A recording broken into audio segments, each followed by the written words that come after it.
Heya guys, welcome to another episode of Shifter's Speed Shop. This episode we're going to be looking at the 56 Chevy pickup. This is how we found it. It was a Chevy Truck. It had the flat wooden stake side or stake bed, I don't know what you call that, just a wooden flat tray on the back. Obviously a farm truck. I spotted it over a fence. I could see that distinct Chevy roofline, that swept forward look while it's actually standing still. And not long after that, I thought, well, what's the chance? He can only say no. I entered in the yard, knocked on the guy's door. A guy by the name of Malcolm opened the door and said he would be interested to sell it after we had a little short discussion about it. And I tell you what, my eyes lit up. I just thought this was the ant's pants. This is great. He wants to sell the truck. Now the problem would be, okay, how much does he want for it? So, well, I looked around the truck. Had one good hubcap anyway, but I looked around the truck. Did some quick observations. The engine had been covered up and protected. That was really good. I was glad about that because the entire truck was in the elements. I mean, have a look for yourself. Look at that. Rust down the firewall, rust in the cab corners. Spot the panel without rust. I mean, goodness sake. But it had relatively good bones, I thought, this is going to be something that I can use. This is going to be something that I can make something of. And for goodness sake, how often would you find a 56 or a 55, 59 model truck, the Chevy style? How often would you find one right-hand drive in South Australia? I mean, come on. So, anyway, further talks, further chats, a bit of a pay-away scheme, if you like. I paid the guy a couple of $100 here and there and told him, and we worked out a deal. We literally negotiated that we'd pick it up after a couple of months, and he was happy with that. He said, look, it's been sitting there for 4 or 5 years. He didn't know much of the history. He thought it was a farm truck, and I thought, well, obviously some sort of farm truck. It had a few little dents in the roof. It had that timber back tray, which is typical of a farm unit, utilitarian truck, task force era. I was hooked, I thought it was great. I thought it was magic, and I could almost visualise what I was going to make of it. Inside the cab, I found the grille, I found mud guards. He had the actual bonnet under cover in another little shed tucked away. You can see here, now that I've got it home, you can see here the amount of rust this thing had. This was so exposed to the elements. That chrome mirror has totally rusted away. And here, my friend Andy, we went over it and started the strip down process. Pretty much stripped down everything we wouldn't use, everything we didn't need. And I tell you what, there wasn't much left. There was pretty much just the cabin that we were going to use. We did initially think about using those frame rails, and I tell you, maybe we should have in hindsight. And, look, hindsight's a wonderful thing, but when you're trying to make decisions and trying to work around a budget and you want to reach a goal of lowering a truck and making it into a step-side pickup sort of thing, look what we had to go with. Blown out tyre, rusty chassis rails, heavy pumpkin diff. That sill panel, it's just absolutely rotted away. And again, what are we going to do? One thing we did think about was, what can we take off this thing and sell?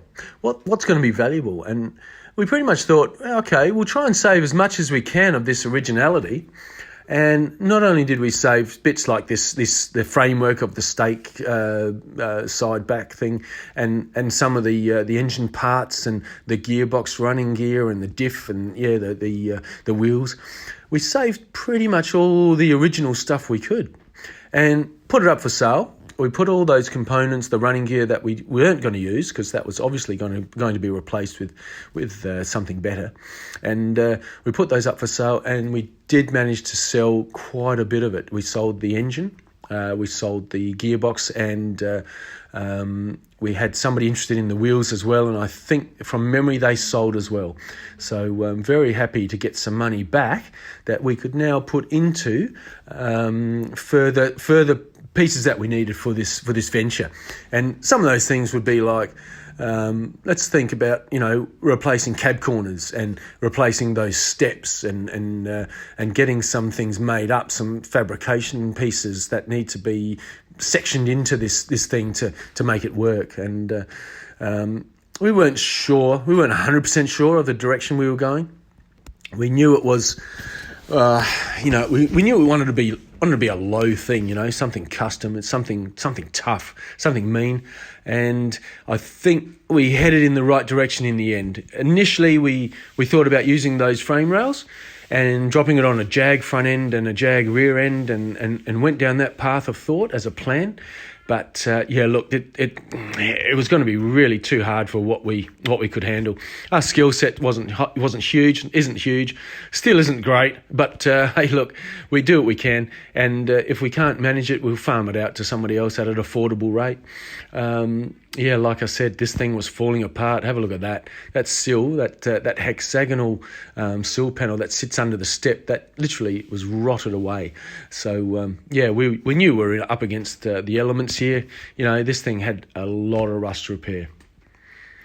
Andrew, my good mate, has since passed away. Unfortunately, Andy succumbed to a heart problem and he passed away. But I tell you what, he did some fantastic work on this pickup, and you'll see that in progress as we go through the episodes of how this thing was customized and lowered down on a HQ 1-tonner chassis. That's the place we're at now. So you can see how we started, how we found the thing, how we got it home, started cleaning her up, engines out, gearbox out, drive lines out.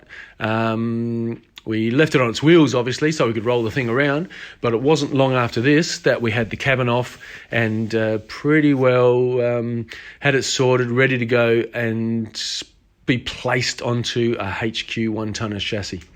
That was the next attack for this venture. So you can see, look, rust and parts and stuff that we're not going to use. Like the old linkage system for the accelerator and the old-fashioned indicator stalk and stuff like that. Handbrake, might use that. I don't know. It's a bit, a little bit agricultural, if you like. But everything was there. Look. Fuel tank inside the cabin was not what I sort of think is safe. So one thing that had to go was that fuel tank. That went straight away. And we took out the bracketry, ground that down, but it was right near the cab mounts, where the cab mounts onto the frame, the chassis. So we had to be very careful with that, and that's something to consider. What are you going to maintain, and what are you going to get rid of? Here you can see the totally missing step. Yeah, that's right. Yeah, rust was not our friend. And after severing some of that stuff off and making sure that we weren't going to cut ourselves, it was dangerous. There was sharp edges. That stuff was horrific, sharp edges everywhere. So something to consider. We obviously had to wear gloves throughout this process, and that's something I would recommend. All the protective gear, goggles, gloves, you name it, because crap was falling out of this thing and rust and maybe the odd mouse or two, and you name it. This thing had it. Leaves. I think we could have started a small bio ecosystem out of everything that fell out of this thing. But all those parts are available. These cab corners, looks like the rear cab corners, the front ones are available. They go all the way up to the swage lines there, where it pretty much meets the chassis. So all that whole cab corner and the cab inners are available. I ended up going with Brothers Trucks in the USA and LCM Trucks, and they were fantastic. Chevy parts and stuff like that. They were fantastic guys to deal with. Brothers Trucks especially. My goodness, freight was almost instant, but you've got to plan it out and just buy what you need at need. Maybe bunch up some panels together so that you've got those, say, 4 corners. Otherwise, the freight's going to be expensive. That was a little bit expensive. So all up, I think the cab corners didn't cost me much more than $200. So it's pretty good, considering that the fresh metal replacing, which was pretty much nothing. There was nothing there. So having to save those areas and make it all 100% again was what we wanted to do. Here you can see I pieced the old girl back together just for fun, shits and giggles, if you like. See what it looks like. And it was looking pretty good. I mean, the panels didn't line up, obviously, but I could tell that it was good bones to deal with. And the guards, the bonnet, the grille, bumpers, upper and lower panels, they were pretty good. They weren't too bad.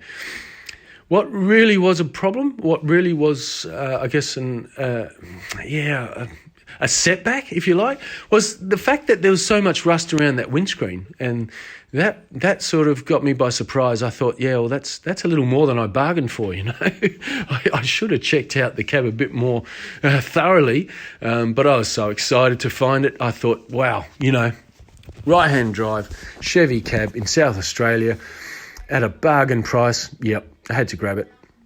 Anyway, here's the pumpkin diff that we ended up getting rid of. We sold that one for scrap value, pretty much. It went to the Sims or the scrap metal yard, and so did some of the running gear. I mean, it's had the real heavy. I mean, this stuff was robust, heavy cast fittings and really sturdy. Look at those springs. Oh my God. What is it, like 600 leaf springs? Wow, those things were made to last, and this thing would carry a burden, a load for the farmers, whether it be, the farmers' cows or bulls or probably not his bulls, but hey, it's going to carry a lot of weight. So these things had to be made to last. And unfortunately, it was parked under a tree, the Chevy, and it was in the elements. So it did catch a lot of water, a lot of sediment, and as you can see, that sediment was caught in all those hinge pockets and those cab corners, and that's where it rusted out, the bottommost points of that cab. Now, fortunately, the rain gutters, they did not rust out like a lot of the F100s do, and of that era you get a lot of trucks that have got roof problems and rust in the roof, and that would be a setback. But my setback was the rust around that windscreen frame and around the windscreen on the inner. So obviously moisture had caught in that area, and obviously sediment and crud and whatever else, gum leaves and crap and mouse poop and goodness knows what. But so much stuff had accumulated in those areas that it just rusted out to the point where you could touch the steel and it would collapse.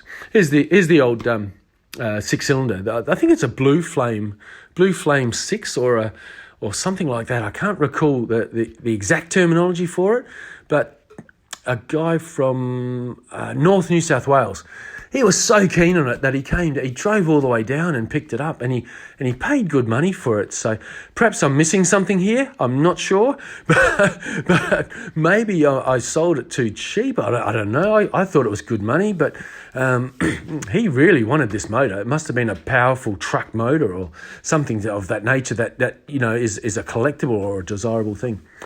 Anyway, guys, that's the intro to the truck and how we found it. And the next episodes we're going to cover how we channeled it and grafted it onto the HQ 1-tonner. So stay tuned, subscribe, like if you like, and look, I tell you what, it's going to be one hell of a journey. Thanks, guys.